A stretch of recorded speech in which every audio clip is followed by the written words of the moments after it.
그러면 5점 추가돼서 70점이 되는 거예요. 비밀어 볼만한 점수죠. 여러분 안녕하세요. 여러분의 집 걱정을 함께 해드리는 쥐메달입니다. 청약 가점제에 대해서 좀 알아볼게요.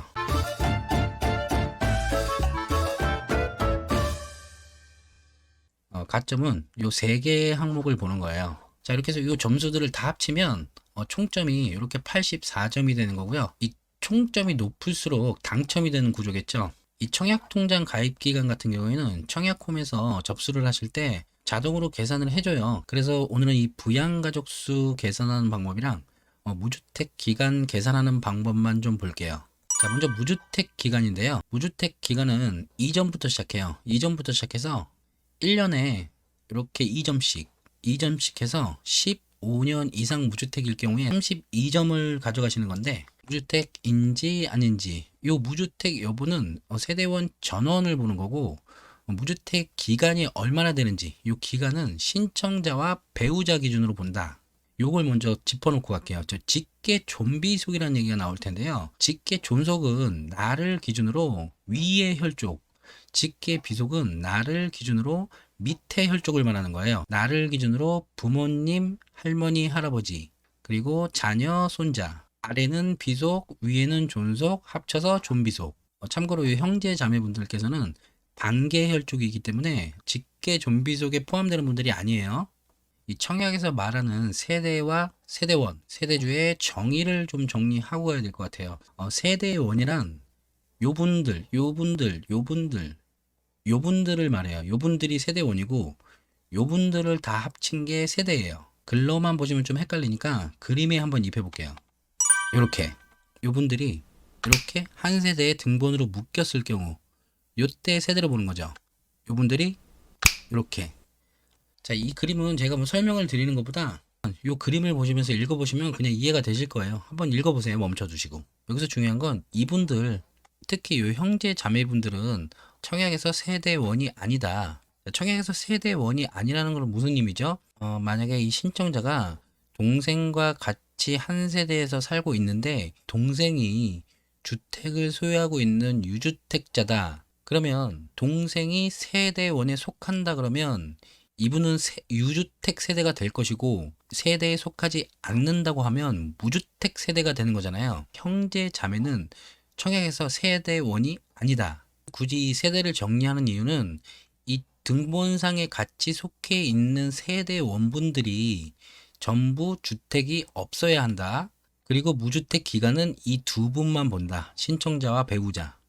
그러면 무주택 기간은 어떻게 산정하느냐? 자, 신청자와 배우자 기준이라고 했죠? 과거 주택 소유 이력이 없으시다면 만 30세 되는 날과 혼인신고일 중 빠른 날. 기준은 만 30세인데 혼인신고를 먼저 했다 그러면 혼인신고일인 거죠. 주택 소유 이력이 없었을 때, 여긴 단순하죠? 주택을 소유했던 적이 있었다. 그러면 결혼 여부를 먼저 봐요. 만 30세 전에 결혼을 안 했다면 만 30세 되는 날과 무주택자가 된 날 중 늦은 날. 결혼을 안 했으니까 만 30세가 되는 날부터 무주택 기간의 기산점이 되는데, 주택이 있었다면 그 주택을 판 날부터 시작한다는 거죠.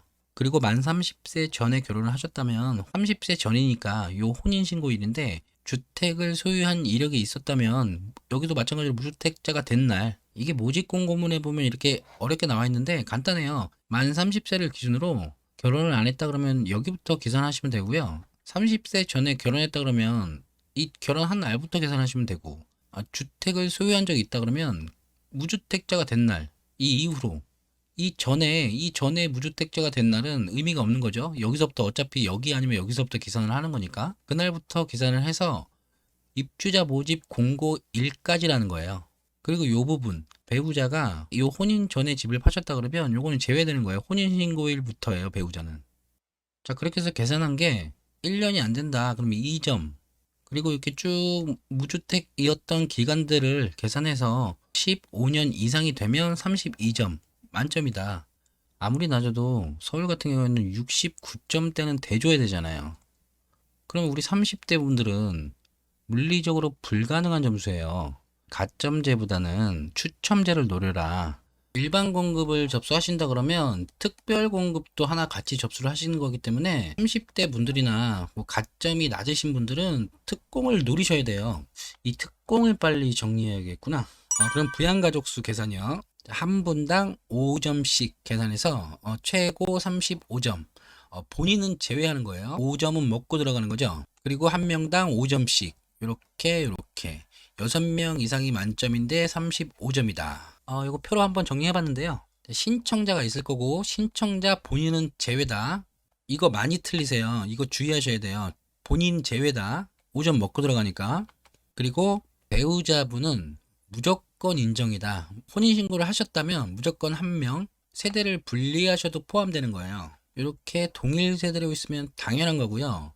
분리 세대일 경우에도 본인은 서울 사시고 배우자께서는 직장 등 뭐 기타 사유로 부산에 계신다. 그래도 배우자분은 부양가족에 들어가는 거예요. 부부는 한 몸. 그리고 직계 존속이요. 요 직계 존속을 부양가족으로 포함시키기 위해서는 요 신청자가 세대주여야 해요. 분리 세대의 배우자께서도 세대주여야지 직계 존속을 부양가족으로 포함시킬 수 있는 거고요. 요거는 세대주일 때랑 세대원일 때랑 합산이 돼요. 모집 공고일 전에요. 2년 동안은 부모님께서 세대주였고 요 1년 동안은 본인이 세대주였어도 상관이 없다는 거예요. 그냥 어렵게 생각할 거 없다. 모집 공고일 이전에 본인으로 세대주 변경하면 된다. 3년을 부양하셨다면. 직계 존속께서는 3년 이상 같은 등본에 있어야 됐거든요. 신청자의 등본에 계셨거나 배우자의 등본에 계셨거나 요 기간을 합산해서 3년이 돼야 된다는 거죠. 자, 그리고 또 중요한 건 직계 존속께서는 두 분 다 무주택이셔야 돼요. 두 분 다 무주택이셔야 되고 만약에 한 분이 주택을 소유하고 계신다면 두 분 다 인정이 안 되는 거죠. 부부는 한 몸이라 그랬죠. 이 직계 존속에도 해당이 되는 거예요. 그리고 3년 이내 연속 90일을 초과해서 해외에 체류한 사실이 있으면 부양가족으로 계산을 하시면 안 돼요. 모집 공고일을 기준으로 역산해서 3년이라는 시간 동안 요 기간 동안 연속으로 90일을 초과해서 해외에 계셨다 그러면 부양가족으로는 안 된다는 거죠. 자, 그리고 추가로 하나 말씀드리면 요 주택 공급에 관한 규칙에 요 무주택 간주 규정이라는 게 있어요. 주택을 소유하고 있더라도 주택으로 보지 않는 규정이죠. 청약에서 여기에 6호에 보시면 만 60세 이상의 직계 존속의 소유 주택은 주택으로 보지 않는다는 특례가 있거든요. 많이들 알고 계실 텐데 일반 공급에도 적용되고 특별 공급에도 적용되는데 신청 자격을 판단할 때 무주택을 인정해 준다는 거예요. 근데 부양가족을 계산할 때는 부양가족 수에서는 제외가 되는 거죠. 자, 앞서서 무주택 기간을 설명드릴 때 이 무주택 여부는 세대원 전원을 기준으로 본다 그랬죠. 그래서 무주택인지 아닌지를 볼 때는 만 60세 이상의 직계 존속께서 주택을 소유하고 있어도 소유하지 않은 걸로 보기 때문에 세대원 전원 무주택으로 봐주는데 부양가족 수에서는 제외된다는 거죠. 자, 이 부분은 여기저기서 나오니까 이때 아주 그냥 머릿속에 꽉 담아두세요. 직계 비속이요. 요 자녀분들이죠. 직계 비속은 나이와 혼인 여부가 중요해요. 자녀분께서 만 30세 미만이고 미혼이시라 그러면 같은 등본에 속해 있기만 하면 돼요. 신청자나 배우자와 모집 공고일 기준으로 이렇게 등본에 속해 있기만 하면 된다. 이 세대가 분리 세대라면 신청자 등본에 있어도 되고 배우자 등본에 있어도 된다. 근데 이 자녀분이 배우자의 자녀라면 이거 무슨 뜻이죠? 재혼을 하셨는데 이 배우자의 전혼 자녀분이 있으실 거 아니에요. 전혼 자녀분께서는 또 청약 신청자와 같은 등본에 속해 있어야 된다. 자, 그리고 미혼이긴 한데 만 30세 이상이시다. 그러면 그냥 같은 등본에만 있는 게 아니고 1년 이상 같은 등본에 있어야 돼요. 이 등본에 묶여 있던 기간이 1년 이상이 돼야 된다. 이런 얘기죠. 연속 90일은 다 동일하게 해당되는 거예요.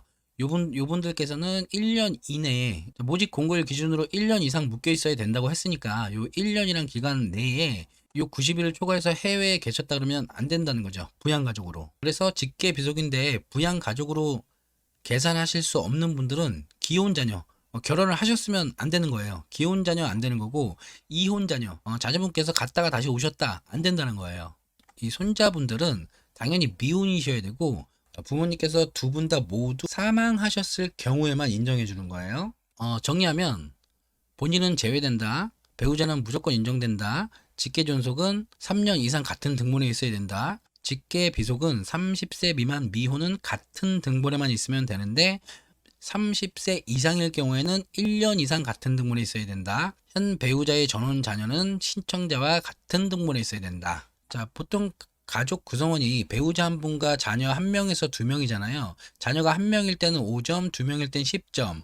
그러면 배우자 한 명이 5점, 두 개 합치면 15점, 20점이잖아요. 이 20점에서 가점을 올리기 위해서는 직계 존속 분들을 모시는 것도 당첨 확률을 높이는 방법이 될 수도 있다. 69점은 만들어야 되는데 무주택 기간, 보통 무주택 기간은 최소 여기는 된단 말이죠. 요 30점을 가정하고요. 청약통장도 여기쯤 와 있단 말이에요. 그럼 15점을 계산해도 이렇게 합치면 45점이잖아요. 결국에는 이 부양가족 수가 가장 중요하거든요. 이 무주택 기간과 청약통장 가입 기간 시간이 지나면 또 올라가기도 하는 거고. 근데 이 가족 수는 만들어낼 수가 없는 거니까 일반적으로는 2명이나 3명이잖아요. 자녀가 2명이면 20점, 한 분이면 15점, 보통 이렇잖아요. 그럼 여기서 20점만 계산해도 65점이거든요. 15점 계산하면 60점. 60점 정도 되시는 분들은 부모님을 모셔서 한 분 모시면 65점, 두 분 모시면 70점이란 말이에요. 그래서 요 무주택 기간이랑 청약통장 가입 기간이 어느 정도 되시는 분들은 요 가족수 때문에 점수를 못 갖고 가신다 그러면 부모님을 모시는 방법도 생각을 해보셔야 돼요. 자, 계산을 한번 해보시고 내가 어느 정도 된다. 그럼 3년을 바라보고 3년 후면 내가 지금 여기 있다 그래도 이렇게 올라가는 거고 여기 있다 그래도 이렇게 올라가는 거잖아요. 자, 이거 말 나온 김에 계산을 한번 해볼까요?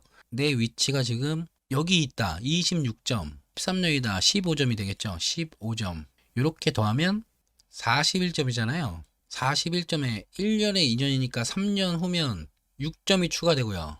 1년에 1점이니까 3년 후면 3점이 추가되는 거죠. 이렇게 9점이 추가되면 50점. 50점에 자녀가 한 명밖에 없다.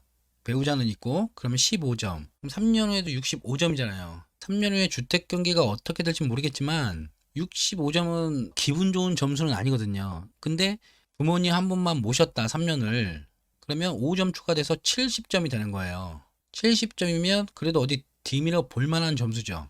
그래서 점수를 계산해 보실 때요. 현재 점수를 한번 계산해 보시고요. 여기 3년 후가 지났을 때 점수를 계산하셔서 부모님을 모셔서 당첨권이 된다 그러시면 이거 깊게 고민 한번 해 보셔야 돼요. 자, 그래서 오늘은 민간분양의 가점제를 정리를 한번 했는데요. 가점을 잘못 산정하신다 그러면 이 부적격 당첨자에 해당이 돼서 당첨일로부터 일정 기간 최대 1년 다른 아파트에 당첨이 될 수가 없어요. 이것도 억울하지만 당첨이 된 게 취소된다는 게 정말 억울한 거죠. 사탕을 줬는데 다시 뺏어간다. 이게 너무 억울한 거죠.